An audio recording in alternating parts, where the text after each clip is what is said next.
Hello मेरे प्यारे बच्चों, कैसे हैं आप सब। उम्मीद करते हैं आप सभी अच्छे होंगे, मस्त होंगे, खुश होंगे, तंदुरुस्त होंगे। तो चलिए आज हम आप लोगों को लेकर चलते हैं संस्कृत कक्षा 10th के चतुर्थ पाठः, जिसका नाम है संस्कृत साहित्य लेखिका। तो कैसे हैं आप लोग। उम्मीद करते हैं कि आप सभी ठीक होंगे, क्योंकि इस चैप्टर को पढ़ने के लिए आपके पास थोड़ा सा टाइम होना बहुत ज़रूरी है। अगर आप सही से टाइम लेकर देख रहे हैं तो पूरा देखिए वीडियो को, तभी समझ में आने वाली है, अन्यथा वीडियो को यहीं पर छोड़ के जा सकते हैं। चलिए अगर आप में पेशेंस है तो चलते हैं। सबसे पहली बात है कि जो हमारा चैप्टर नंबर 4 है संस्कृत का, इसका नाम क्या है। तो जी हाँ, आप नाम देख सकते हैं, इसका नाम है संस्कृत साहित्य लेखिका। आइए पाठ की तरफ चलते हैं। सबसे पहले कहता है समाजस्य यनम पुरुष नारीभिश्च चलती, यानी जो समाज रूपी गाड़ी है वो पुरुष और नारी दोनों के द्वारा चलती है। समाज रूपी गाड़ी किस किस के द्वारा चलती है। पुरुष और नारी दोनों के द्वारा चलती है। साहित्य अपि उभयो समानम महत्वम, साहित्य में दोनों का समान महत्व है। अधुना सर्वभाषासु साहित्य रचनायां स्त्रियों अपि तत्परः सन्ति यशस्से लभन्ते। का एक मतलब है कि आज सभी भाषाओं में साहित्य रचना करने में स्त्रियां भी आगे बढ़ रही हैं, है कि नहीं।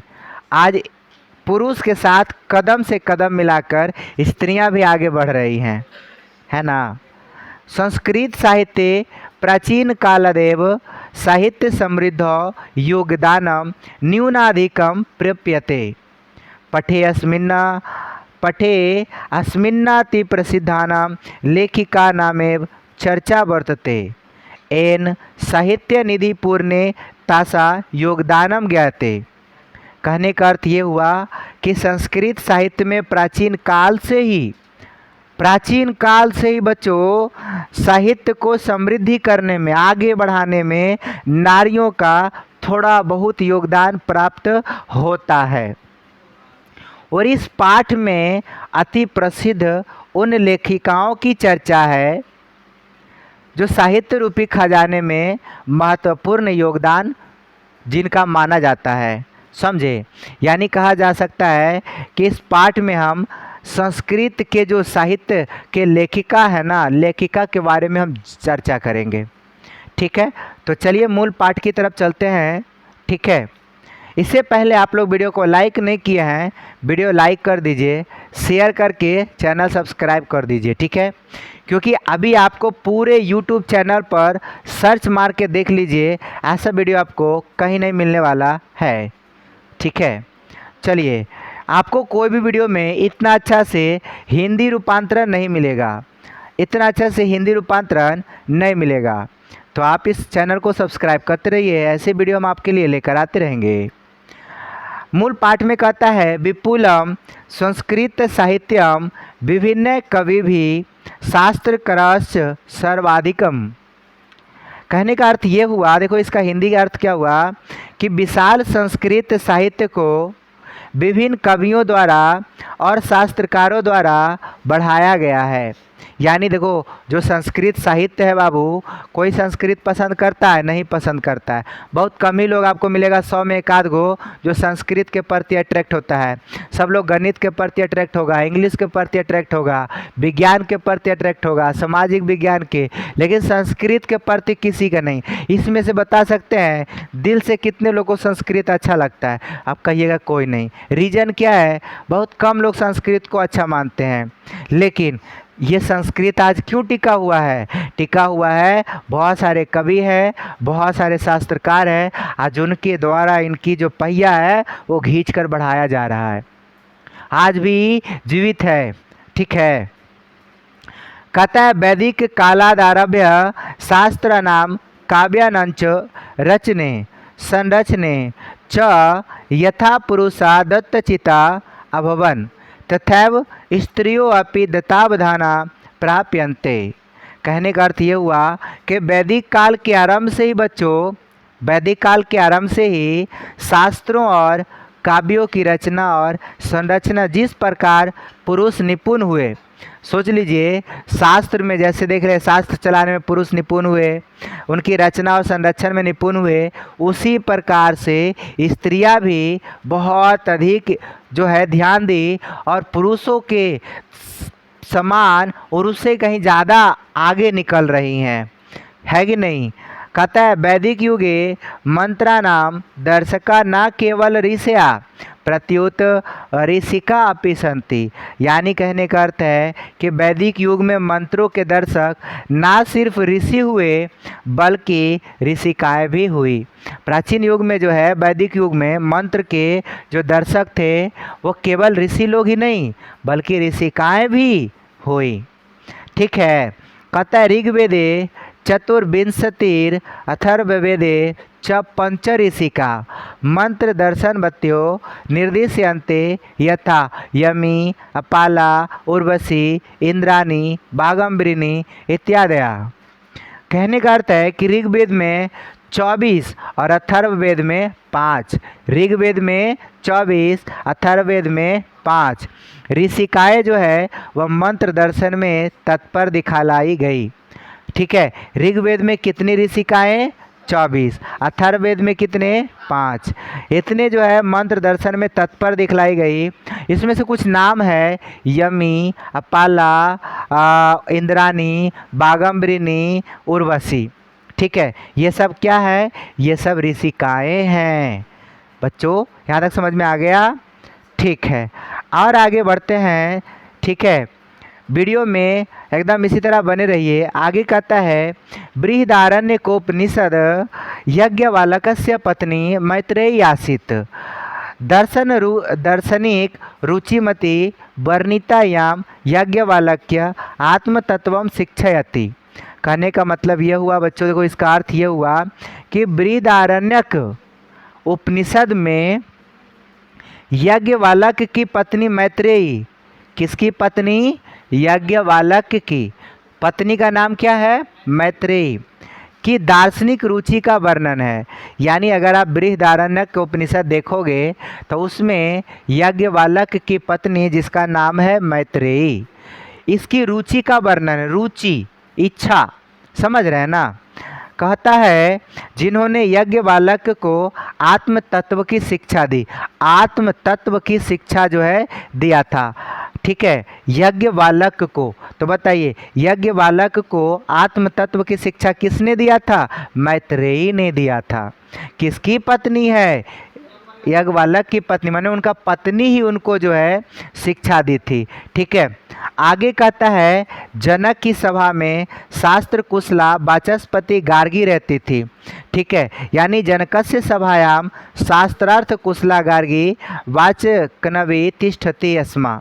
ठीक है। एक जनक की सभा जो है उसमें शास्त्र में कुशल बाबू, समझ रहे, शास्त्र में कुशल निपुण पारंगत कह सकते हैं, वाचस्व एक गार्गी रहती थी। नाम क्या था, गार्गी। किनके सभा में रहती थी, जनक के सभा में। महाभारते अपि जीवन पर्यंत वेदांत नुशीलन पराया सुलभाया वर्णनम लभ्यते। महाभारत में भी जीवन भर, महाभारत में भी जीवन भर वेदों का अनुशीलन करने वाली सुलभा का वर्णन प्राप्त होता है। सोचिए महाभारत में भी जीवन भर वेदों का अनुशीलन, माने पूरी जीवन में वो वेद वेद वेद वेद ही करते रहे। ठीक है। तो पूरे जीवन में वेदों का अनुशीलन करने वाली का नाम क्या है, सुलभा का वर्णन है। आपसे पूछ दिया जाएगा वेद कै गो होता है, बता सकता है कोई, पढ़ने का है संस्कृत में। वेद जो है वो 4 गो होता है। ठीक है। ऋग्वेद, सामवेद, अथर्ववेद, यजुर्वेद, याद रख लीजिए सब 4 गो वेद होता है, याद रखिए हमेशा। अब पूछा जाएगा ये सब वेद कै गो है, वेदांग कै गो है। ठीक है, सवाल आएगा। हालांकि आगे चैप्टर है, अभी चिंता करने की बात नहीं है। क्लियर है। आगे बढ़ते हैं हम लोग। कहता है लौकिक संस्कृत साहित्य प्रायेण चत्वारिंशत् कवयित्रिणा सार्धशतं पद्यानि स्फुटरूपेण इतस्ततो लभन्ते तासु विजयाङ्गा प्रथम कल्पवर्तते स च श्यामवर्णासिदित पद्यनानेन स्फुटीभवति। कहने का अर्थ ये हुआ कि देखो कहता है लौकिक संस्कृत के जो साहित्य हैं, समझे, लौकिक संस्कृत के जो साहित्य है उसमें लगभग 40 कवित्रियों के पद स्फुट रूप से इधर उधर प्राप्त होते हैं। पूछा जाएगा लौकिक संस्कृत साहित्य में कितने कवित्रियों का वर्णन है? 40। 40 चत्वारिंशत् संस्कृत वर्ड में रहेगा तो चत्वारिंशत् हिंदी वर्ड में रहेगा 40। 40 कवित्रियों का वर्णन जो है। देखो आगे कहता है नीलोत्पल दल श्यामा विजयांगा मजानता पृथैव दंडिना प्रोक्ता सर्व शुक्ला सरस्वती तस्य काला अष्टम सत कमित्यन्युमीयते चालुक्य वंशीय चंद्रादित्यस्य राज्ञी विजयभट्टारिका विजयांगा इति बहवो मन्यते किंची शिला भट्टारिका देवकुमारिका रामभद्राम्बा प्रभृतयो दक्षिण भारतीय संस्कृत लेखिका स्वफुट पदय प्रसिद्धा।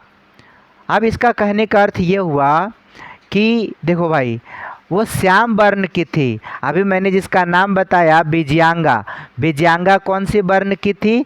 श्याम वर्ण की, यानी सांवली थी।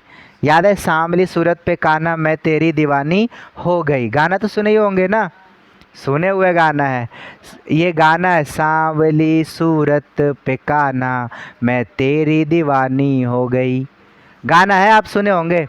तो विजयांगा भी वही सांवली थी, ठीक है, यानी श्याम वर्ण की थी। श्याम किन को कहा जाता है? कान्हा को कहा जाता है, ठीक है।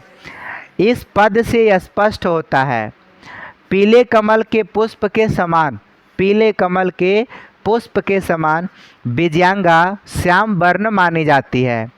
दंडी द्वारा बेकार ही कहा गया है कि सरस्वती सर्वदा गौरवपूर्ण होती है, ठीक है।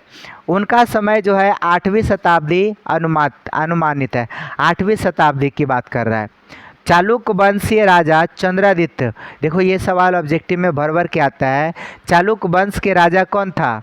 चंद्रादित्य, और उसकी रानी का नाम था विजय भट्टारिका, ठीक है। चंद्रादित्य की रानी का नाम था विजय भट्टारिका, वही है विजयांगा, उसी को कहा जाता है विजयांगा। विजयांगा कौन है? चालुक्य वंश के राजा चंद्रादित्य की रानी विजय भट्टारिका, उसका नाम है विजयांगा। ऐसा बहुत लोग मानते हैं। और भी है शीला भट्टारिका, देव कुमारिका, रामभद्राम्बा, ये सब दक्षिण भारतीय संस्कृत साहित्य लेखिका जो है वो अपने स्फुट पदों के लिए प्रसिद्ध है। संस्कृत साहित्य लेखिका बहुत फेमस नाम है ये सब, अगर आप संस्कृत में देखोगे तो। आइए बढ़ते हैं, हमारा ये लास्ट पद है। कहता है विजयनगर राजस्य नरेशा संस्कृत भाषा संरचनाएं कृत प्रयासा आसन्नति विदितमेव, यानी विजयनगर राज्य के राजाओं ने संस्कृत भाषा के संरक्षण के लिए प्रयास किया था। देखिए बहुत अच्छा कह रहा है, विजयनगर के जो राजा हुआ करते थे ना छोटू, वो जो राजा हुआ करते थे वो संस्कृत भाषा के संरक्षण के लिए, माने बचाव के लिए उन्होंने बहुत प्रयास किया, ठीक है, बहुत प्रयास किया। और ये सभी जानते हैं, समझे। तेसा मंत पूरे अपि संस्कृत रचना कुशला रागियो भवन कंपन राय रागी गंगा देवी मधुरा विजयम इति महाकाव्य स्वस्वमिनी मधुरै विजय घटना मिश्रदित रचयत तत्र लंगाराना सन्निवेश अवार्जको वर्तते तस्मिन्नेव राज्ये षोडश शतके शासनं कुर्वता अच्युता राय रागी तिरुमलाम्बा वरदाम्बिका परिणय नामक प्रौढ़ चंपुक काव्य रचयत तंत्र संस्कृत गद्य छटा समस्त पदावल्य ललित पद विनय चते चातित शोभते। संस्कृत साहित्ये प्रयुक्तम दीर्घतम समस्त पदमपि तत्रैव लभ्यते। अब देखो इसका अर्थ ये हुआ कि विजयनगर राज के जो राजा थे, मैंने अभी बताया, उस संस्कृत भाषा के संरक्षण के लिए बहुत प्रयास किए थे और ये बात जो है हम सभी जानते हैं। लेकिन उनके महल में, उन्हीं के महल में, विजयनगर राज के जो राजा हुआ करते थे, उसी के महल में संस्कृत रचना में निपुण रानियां हुई। माने जो रानियां थी ना, वो संस्कृत रचना में निपुण थी, समझ रहे हैं, निपुण थी। उनमें से कंपन राय की रानी जो कि गंगा देवी थी, जो 4वीं शताब्दी में निपुण थी एकदम। कंपन राय की नाम रानी, निपुण का मतलब हुआ एकदम पारंगत, पहुँचल, समझ रहे हैं, पहुँचल जिसको कहता है, पारंगत उसको बोल सकते हैं। हाँ, तो विजयनगर के जो राजा हुआ करते तो उसी के महल में रहती थी रानी। किसकी रानी? कंपन राय की रानी। इसका नाम था गंगा देवी, जो कि 4वीं शताब्दी की थी, पूछेगा, ठीक है। यह मधुरा विजयम नाम का महाकाव्य अपने पति के नाम से मदुरै के स्वामी की जीत की घटना पर आधारित करके लिखा था। देखो बात को थोड़ा समझाते हैं। जो कंपन राय की रानी थी, कंपन राय की रानी थी, उन्होंने एक किताब लिखा, गंगा देवी नाम है उस रानी का। उन्होंने क्या किया, एक जो है महाकाव्य लिखे जिसका नाम है मधुरा विजयम। क्या नाम है? मधुरा विजयम। ये जो महाकाव्य लिखे, उनका पति जो थे ना, पति वो मदुरै के स्वामी थे। उनका पति जो थे वो मदुरै के स्वामी थे और उन्होंने जब युद्ध लड़ा ना, तो उनको जीत मिली।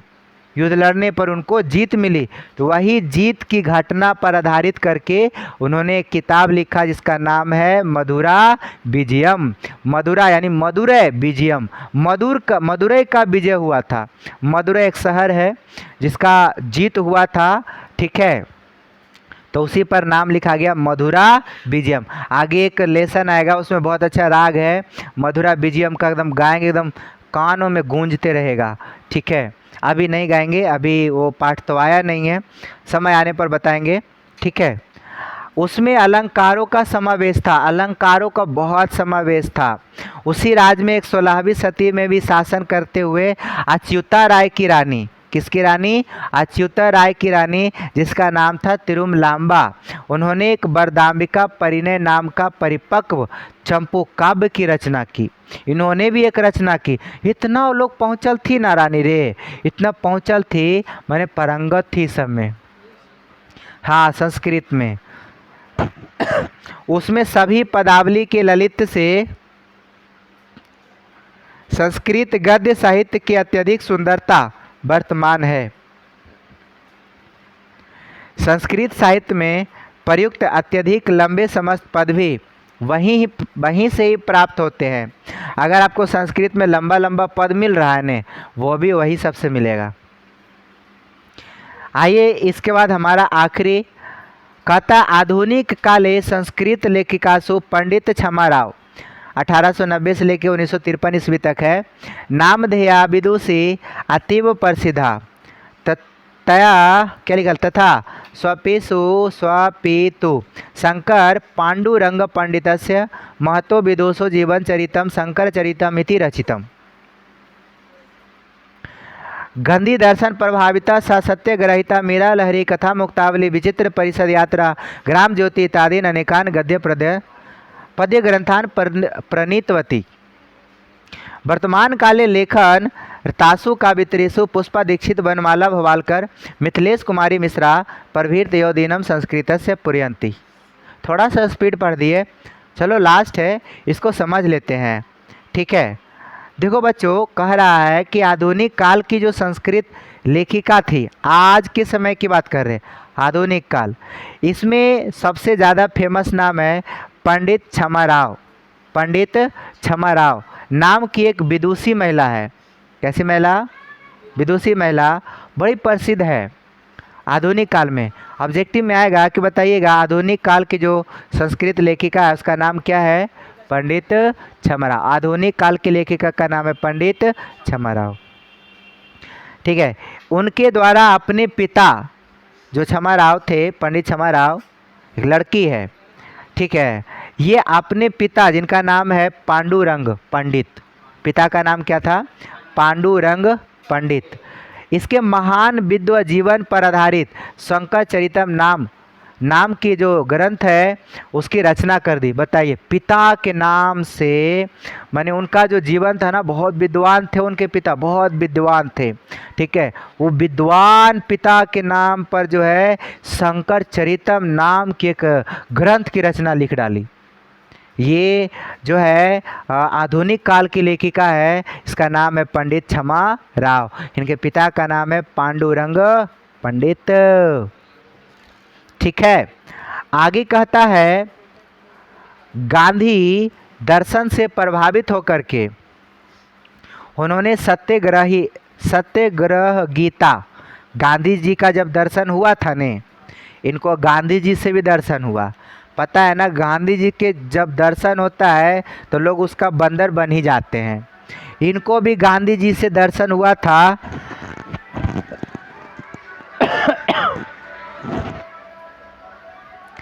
जब दर्शन हुआ तो सत्याग्रह गीता, मीरा लहरी, कथा मुक्तावली, विचित्र परिषद यात्रा, ग्राम ज्योति, बहुत सारे ग्रंथ, अनेक गद्य और पद्य ग्रंथों की इन्होंने रचना कर डाली।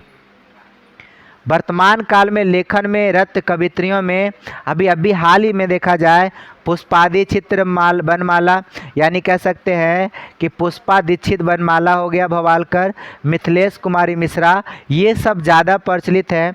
दिन प्रतिदिन संस्कृत साहित्य को संपूर्णता प्रदान कर रही है। फिर कोई ना कोई उभर कर आएगा संस्कृत में और फिर संस्कृत की लाज रखेगा, है नहीं? ठीक है, तो आप बताइए कि आपको ये वीडियो कैसा लगा, ये क्लास आप लोगों को कैसा लगा? अगर आप लोगों को क्लास अच्छा लगा, आप लोग जाकर वीडियो को एक बार लाइक कर दीजिएगा और अपने अपने दोस्तों के पास, फ्रेंड के पास शेयर कर दीजिएगा। और जो लोग चैनल को सब्सक्राइब नहीं किए हैं वो ज़रूर सब्सक्राइब कर दीजिएगा। ठीक है, thank you so much, thanks for watching. मिलते हैं अगले वीडियो में।